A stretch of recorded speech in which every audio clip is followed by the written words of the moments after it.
Bonsoir à tous, ravi de vous retrouver en ce mardi 31 décembre. Toute l'actualité près de chez vous en ces dernières minutes de 2024.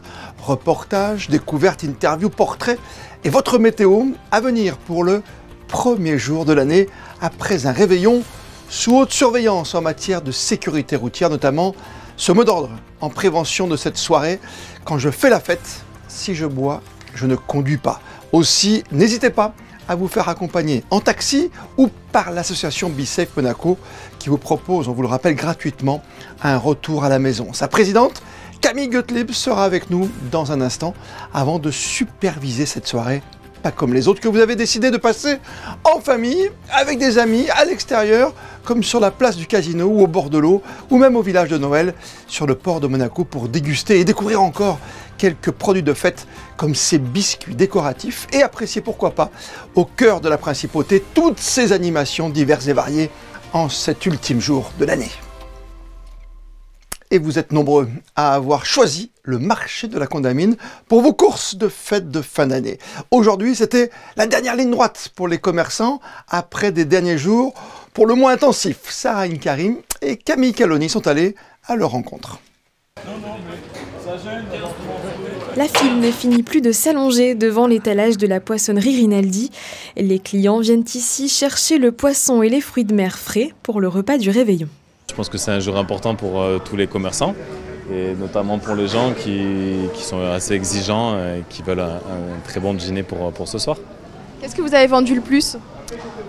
Je pense que c'est comme chaque année, on va dire la crevette, la bouquet, cocktail, voilà, pour l'apéro. Je pense que c'est quelque chose que les gens aiment et ils viennent chaque année pour en reprendre. Sur les tables de fête, les huîtres sont également des grandes stars. Mais savez-vous comment bien les ouvrir ? Nous sommes allés poser la question à un professionnel. Alors c'est très simple. Il suffit de prendre l'huître aux 2/3, la pointe vers soi, on rentre la lame, on coupe le nerf et on vient décoller le chapeau. Voilà. Et un conseil pour pas se faire mal ? Mettre un gant. Est-ce qu'ils vont choisir les huîtres ? Rien de fixé encore pour ces Espagnols qui cherchent toujours le menu de ce soir. Estamos buscando setas, algo más típico, algo de pescado rico, algo de marisco y una fruta de la pasión o algo así para terminar. On n'oublie pas le fromage et cette découverte de taille au coin du fromager. C'est un vacherin Mont d'Or de 3 kilos. C'est à partager, une dizaine de personnes, c'est à mettre au four ou à la cheminée et c'est un délice. Un délice, tout comme ces fromages à la truffe, autre tendance cette année. Ah, et puis avant de partir, un dernier passage chez le fleuriste pour la tradition. À minuit, on s'embrasse sous le gui pour porter bonheur. Vous l'avez vu sur les réseaux sociaux, sur notre antenne. Depuis 2 semaines, le gouvernement prend des mesures fortes pour améliorer la sécurité routière à Monaco. Des initiatives qui font suite aux 2 accidents très graves survenus sur les routes de la Principauté, qui ont fait 5 blessés. Entre sanctions accrues et prévention, par tous les moyens de communication, dont Monaco Info, nous faisons le point complet dans ce reportage signé Alban Jean-Jambre, Gaëtan Lebrun, Alexandra Marangoni et Lionel Bernardi. Des contrôles de police toutes les nuits, partout en Principauté jusqu'au 5 janvier. Ici, la patrouille est déployée pour détecter différentes infractions, notamment les excès de vitesse. C'est une des causes principales justement de ces accidents, mais aussi l'alcoolémie malheureusement, qui est un autre fléau que nous connaissons actuellement. Ces contrôles routiers intensifiés font suite aux différentes mesures mises en place par le gouvernement pour améliorer la sécurité sur les routes monégasques. Nous allons installer des radars dans tous les tunnels de la ville et des radars tronçons. Et en 2025, un nouveau projet de loi sera proposé pour permettre des contrôles plus inopinés à Monaco. Pouvoir contrôler les automobilistes qui conduisent sous l'influence de l'alcool ou des stupéfiants, peu importe, comme c'est le cas dans d'autres pays. Ici à Monaco, pour l'instant, la loi ne le permet pas, puisqu'il faut qu'il y ait un accident ou une infraction qui soit commise pour que le contrôle soit fait. Désormais, dans le projet de loi qui va être déposé très rapidement, il y aura la possibilité pour les forces de sécurité, sur réquisition du procureur général, par exemple, de l'autorité judiciaire, de déclencher des contrôles inopinés dans certains lieux, à certains moments, très mobiles. Une augmentation des sanctions est bien sûr prévue à plusieurs égards. à la fois sur l'ivresse publique et manifeste, mais aussi sur les contrôles d'alcoolémie, mais également probablement aussi sur l'aspect stationnement. Entre sanctions et prévention, le gouvernement diffuse aussi sa campagne de sensibilisation pour inviter la population à avoir une attitude raisonnée pendant les fêtes. Pour rappel, différentes alternatives existent pour pouvoir rentrer chez soi en toute sécurité, comme les taxis ou les navettes de l'association BeSafe. Et parlons justement de cette alternative promue par le gouvernement princier dans son message, notamment depuis ce week-end accidentogène du 13 décembre. Des accidents qui ont été suivis de près par les équipes de BeSafe Monaco et notamment par sa présidente Camille Gottlieb, qui est notre invitée ce soir. L'entretien est signé Sarah Nkari. Bonsoir Camille Gottlieb. Bonsoir. Comment avez-vous réagi suite aux 2 accidents qui se sont produits il y a 2 semaines? Cela vous désole de voir qu'il y a encore des personnes qui reprennent le volant après avoir bu? Alors non seulement ça me désole, mais ça nous met en colère aussi avec l'équipe BeSafe. Mais d'un côté aussi, ça nous encourage à continuer à se battre et à vraiment faire de BeSafe une association référence dans la principauté. C'est pour vraiment faire une sensibilisation globale au niveau de la principauté et au niveau même national. Si on peut toucher la France aussi, c'est avec grand plaisir. Et à la suite de cette actualité, le ministre d'État a pris la parole et a annoncé la tolérance zéro. Vous avez d'ailleurs représenté votre association lors de cette conférence. Que pensez-vous des annonces du gouvernement ? Alors les annonces du gouvernement ont été exemplaires et très rapides. Monsieur Didier Guillaume, je pense, a voulu vraiment mettre un point d'honneur sur la sensibilisation et vraiment sur les faits. Que l'alcool au volant, ce n'est pas anodin, c'est très dangereux et ça peut briser des vies. Et le gouvernement, je pense, a pris conscience, vraiment conscience que malheureusement Monaco n'est pas épargné de ces faits-là et il n'y a que la peur et que ce soit par la perte du permis, que ce soit par l'argent, que ce soit par la perte de quelqu'un, c'est vraiment la peur en fait qui fait réagir les gens. On sait d'ores et déjà que l'un des 2 accidents survenus il y a 15 jours était lié à l'alcool. Pourtant, il existe des solutions, BeSafe en fait partie. Est-ce que vous pouvez rappeler le service que vous proposez au sein de votre association ? BeSafe tourne toute la nuit, tous les vendredis, samedis de minuit à 5h. Et elle tournera, il y aura normalement 2 navettes pour le 31 décembre, donc la soirée du Nouvel An, avec un agent de sécurité aussi qui sera là pour épauler le chauffeur parce que c'est pas facile lors de grosses festivités comme ça de gérer non seulement les clients à l'intérieur, de gérer toutes les personnes surtout en état d'ébriété, donc dans les 2 navettes et pour ramener un maximum de personnes. Donc BeSafe est là, les taxis sont là, la compagnie des autobus de Monaco est là, le gouvernement est là et a mis des choses en place. Et nous avons mis des choses en place, donc la solution est vraiment entre les mains de chaque personne. À portée de main. Et qui peut faire appel aux véhicules BeSafe? Les monégasques, résidents et même les visiteurs? Alors tout le monde peut faire appel au service de BeSafe.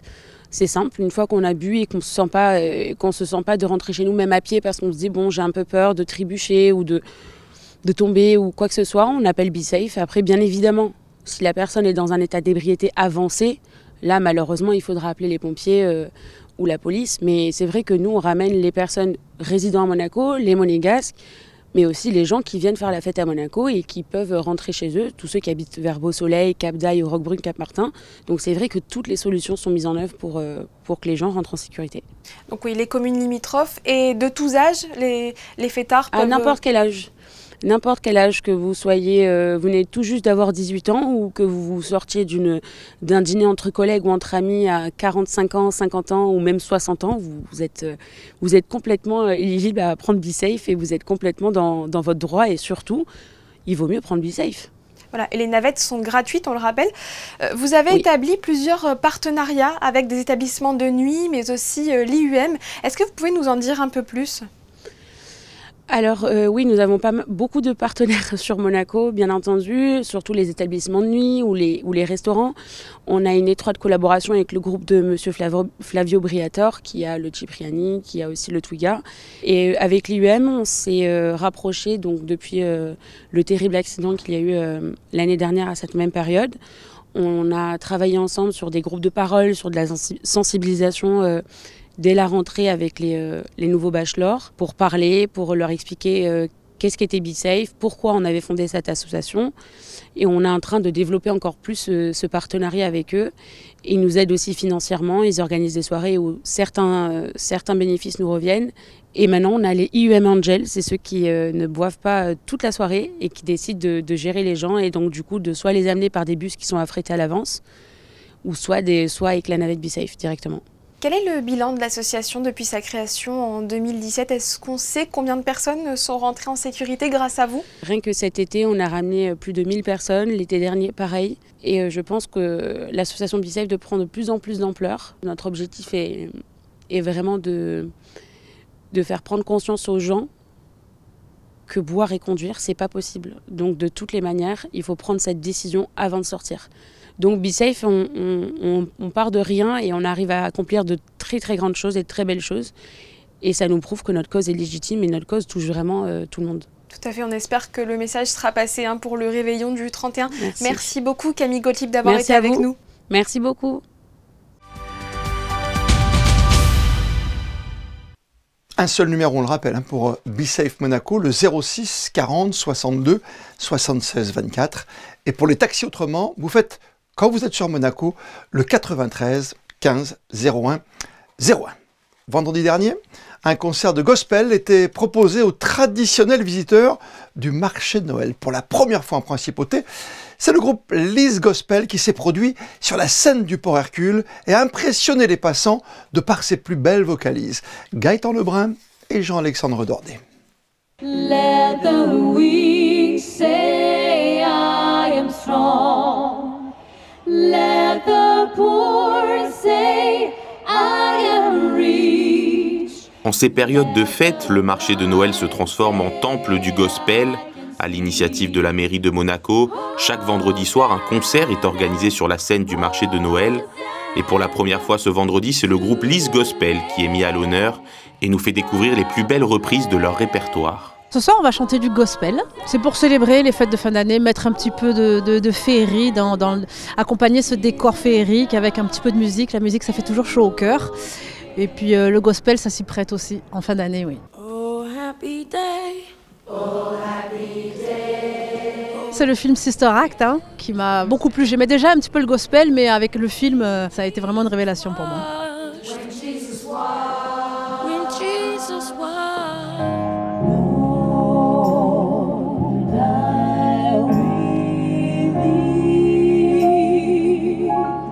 Un premier concert à Monaco réussi pour les Lise Gospel qui en ont aussi profité pour célébrer les 10 ans du groupe cette année.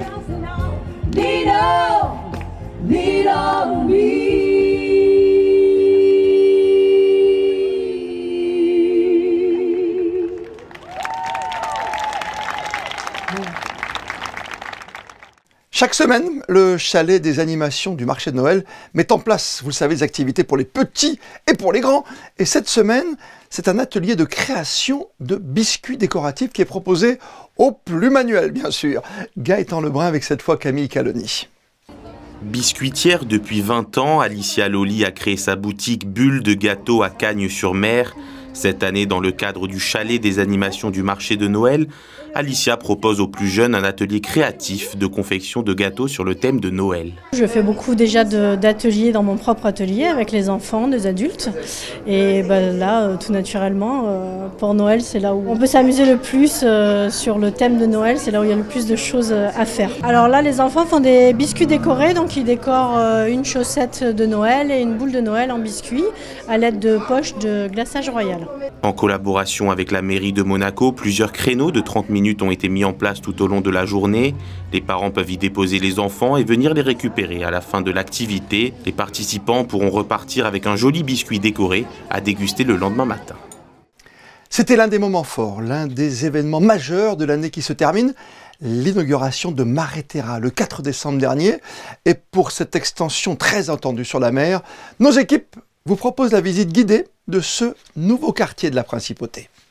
Mare Terra, le nouveau quartier de luxe de la Principauté, se veut être un exemple d'urbanisme et de développement. Construit sur la mer, cette extension compte devenir un réel atout pour la Principauté, autant sur le plan économique que social. 6 hectares de terre construits sur la mer, 110 appartements, 10 villas, Des jardins luxueux où près de 6000 arbres ont été plantés durant les 10 dernières années. Mare Terra, c'est tout ça. On dit souvent que la beauté n'a pas de prix, et c'est souvent le cas, mais pour ce nouveau quartier de Monaco, il faudra compter sur des prix avoisinant les 150 000 € le mètre carré. Un budget démesuré pour certains, mais que d'autres verront comme un investissement, tant Mare Terra vise à devenir un lieu de vie et de partage. Mais en premier lieu, c'est le côté esthétique que les touristes et promeneurs quotidiens affectionnent le plus. On regarde ça, c'est une ambiance magique. Ça rend Monaco vraiment au temps moderne, on peut comparer par exemple à Dubaï ou à des endroits comme ça qui ont cet esprit de modernité et de luxe. Donc voilà, il faut juste le regarder et on va rester impressionné par la beauté de ce nouveau projet qui va rendre Monaco de plus en plus luxueux et apprécié, je pense, au niveau international. I wasn't sure if I was going to like it. Obviously I've seen it grow up in the last 7 years, but now it's my first visit and I'm very impressed. They've done a great job. It's got a lovely feel to it. Nice materials, so yeah, I like everything about it. C'est vrai qu'on a une vue qui est quand même dégagée, qui est vraiment super sympa, avec vue sur le port Hercule. Après, les bâtiments sont plutôt jolis. Enfin, après, ça reste une question de goût. Les bassins d'eau sont assez sympas. Après, bon, c'est peut-être un peu d'espace perdu, mais dans l'ensemble, c'est quand même assez esthétique et très moderne. Avec ses jardins, ses grandes allées luxuriantes, ses grandes places, ses fontaines à débordement, Mare Terra se revendique comme un lieu de calme et de sérénité où les promeneurs peuvent tout simplement venir profiter et se couper du monde l'espace d'un instant.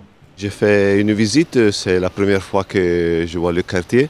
J'ai vu l'inauguration et je pense que c'est incroyable. C'est joli, c'est un lieu qui te donne de la sérénité, c'est un gros projet et en plus on pense que là il y avait toute la mer et maintenant il y a cet immeuble, vraiment une chose magnifique.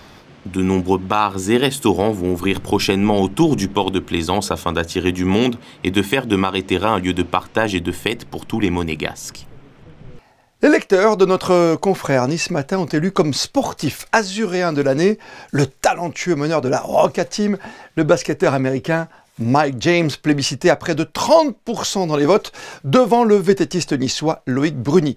Autre champion rouge et blanc dans le top 10, Cassandre Beaugrand, 4e, Antoine Zegdar, Magnès Akliouche et Charles Leclerc, respectivement eux, 5e, 6e et 7e de ce palmarès 2024. Une année riche en émotions sportives avec bien sûr les Jeux de Paris, mais pas que. Et vous justement, qu'allez-vous retenir de ces 12 derniers mois? Voici vos réactions. Les Jeux Olympiques de Paris, donc eh bien, c'était grandiose, c'était magnifique quand même, hein, l'exploit, tous ces exploits de la France, c'était fabuleux. Josiane Pellico, du coup, c'est ça qui a marqué 2024. Je sais pas trop quoi dire d'autre. Enfin, en tout cas, elle a permis de libérer la parole, je pense, pour malheureusement les femmes. Et ça serait bien du coup que ça continue en fait. Surtout le cyclone qui a tout dévasté, quoi. C'est surtout ça. Mare Terra, alors c'est quelque chose de beau. On a été la visiter il y a très peu de temps, mais on a beaucoup apprécié, quoi. Très très bien. Mare Terra, les Jeux Olympiques, alors ça aussi, hein, quand la flamme est venue là, c'était beau. C'est marquant, quoi. La réouverture, oui, Notre-Dame, c'était splendide, c'était émouvant. Pour moi, je pense que l'inauguration du collège et le Pasteur, en fait, je suis architecte, mais je n'ai pas travaillé sur ce projet, mais c'est mon agence qui a travaillé sur ce projet.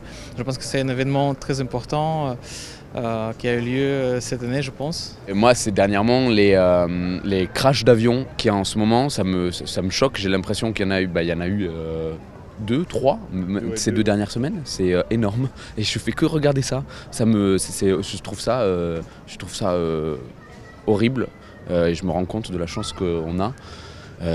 Et moi qui suis effrayé des avions, ça me rassure pas du tout. Et vous? Moi c'est la libération de Paul Watson. Ça c'est incroyable, c'est la meilleure nouvelle en fin d'année. Le Père Noël, il est libéré, c'est incroyable. En même temps, c'était honteux qu'ils soient emprisonnés pour ça. C'est quand même, il sauve des baleines et il est emprisonné 100 jours en plus. Donc là, il a été libéré et grâce aux Français en plus, Donc c'est trop cool, franchement, ça régale. Ouais. Deux choses. Une, la victoire de Charles Leclerc à Monaco. Et la deuxième chose, le fils de Charlie qui a porté la flamme olympique jusqu'au prince. Voilà. Donc très bonne année. Et dans un instant, ne manquez pas la grande rétrospective de l'année préparée, présentée par Patricia Navarro. Et puis avant votre météo concoctée ce soir par Sarah Inkari, on termine ce journal en images avec un retour sur les grands moments de 2024 qui ont marqué la vie en principauté. Avec cette fois, les photos liées cet été au passage du Tour de France. Une dernière étape contre la montre entre Monaco et Nice, avec au final la 3e victoire sur la grande boucle de Tadej Pogačar. On se retrouve demain, 19 h, pour un tout nouveau journal sur Monaco Info. Ce sera le premier de l'année 2025. D'ici là, belle et grande soirée à toutes et à tous. Et plus que jamais, vous le savez, vous êtes bien sur Monaco Info.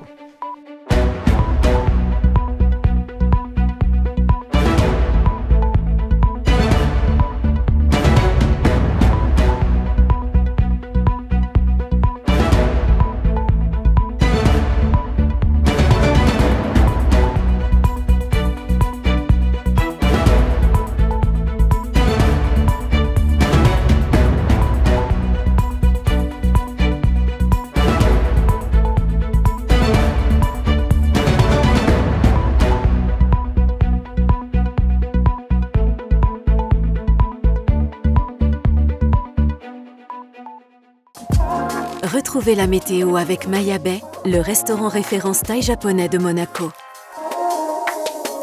Bonsoir à tous. Demain, 1er janvier, le temps sera sensiblement similaire à celui d'aujourd'hui. Le soleil brillera tout au long de la journée, offrant des conditions idéales pour commencer l'année en beauté. Les températures varieront entre 6 et 11 degrés, une légère fraîcheur en matinée et puis un climat plus agréable l'après-midi. Des conditions parfaites pour profiter de la Principauté et de la Côte d'Azur, surtout si vous ne travaillez pas. En attendant, laissez-moi vous souhaiter un très bon réveillon de la Saint-Sylvestre. À l'heure actuelle, plusieurs pays sont déjà passés à la nouvelle année. La Nouvelle-Zélande était le tout premier à midi, heure française. C'était la météo avec Maya Bay, le restaurant référence thaï japonais de Monaco.